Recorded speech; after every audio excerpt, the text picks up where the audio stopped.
It was a tonic for my otherwise deflated sense of self-esteem. But that was later. In my early years, we were a sports-mad family.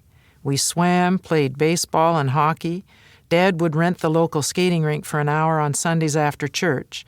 And on Saturday nights during the winter and all through the Stanley Cup playoffs, watched hockey games religiously around the family TV. It was a 19-inch black and white Westinghouse with chrome legs that sat in my parents' bedroom. All 8 of us and assorted friends sprawled in awkward configurations on the bed or the floor to watch it. In his later years, whenever the Canadiens were playing, Dad would don his official Guy Lafleur number 10 jersey. They were an active bunch, my brothers. They loved to box and wrestle with each other, and often roughhoused with me as well. Until Harold went off to college, I don't think he ever missed an opportunity to slug me in the arm if I was within his considerable range. He was merciless with all of us. On the day he left, Stuart, Bruce, and I cheered lustily from the back porch of our big Main Street home. On my 16th birthday, 2 of the older boys administered the traditional 16 slaps to my butt with such enthusiasm that I was brought to tears. I would fight back, writhing, wriggling, flailing, screaming, and complaining frequently to Mum, but usually without results. The precise circumstances of one incident are lost in the mists of memory, but Harold had pushed me a little too far, and in a moment of anger, I picked up a small rock and hurled it at him, nicking his ear. I think I was 8 or 9 at the time. He put his hand to his ear, felt the blood trickling down, and flashed me a big, wicked grin. Not because he was proud of me for fighting back, but because he knew he would need a few stitches to sew it up. And, since I had drawn blood, he knew that some form of parental wrath would be expressed and that I, for once, would be its recipient. He was going to savor that moment.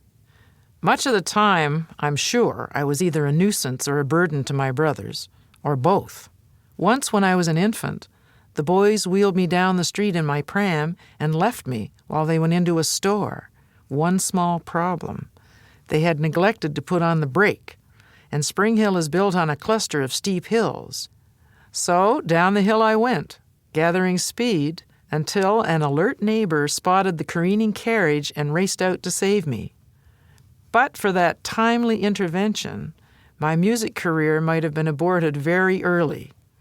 On another occasion, while I was still a toddler, I was again consigned to the less than scrupulous care of the older boys.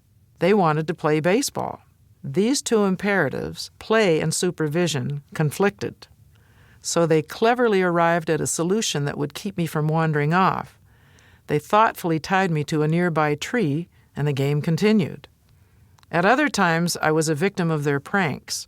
Walking home at night from movies at the community hall in Northport, where we spent our summers, they would run ahead of me and hide in ditches and behind trees, leaving me alone in complete darkness. Then they'd jump out and scare me half to death. In turn, when I was charged with their care, I often regarded my younger brothers as an unwelcome responsibility.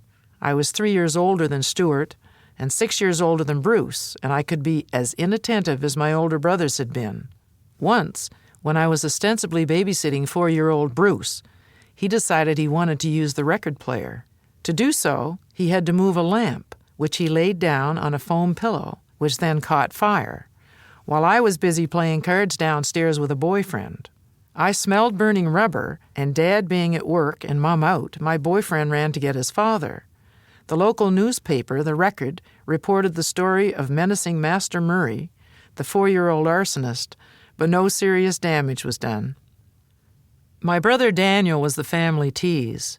He enjoyed pinning me to the floor, his knees firmly pressing down on my shoulders so that I was immobilized, and then threatening to lick my face, inching ever closer. He denies these accusations today, but his memory is clearly flawed. Daniel had other idiosyncratic methods of torture as well. With a doctor for a father and a nurse for a mother, their 6 germ-carrying kids were repeatedly instructed never to drink from each other's glass or eat food the others might have touched. Daniel exploited these instructions ruthlessly. Typically, Mum would have us all sit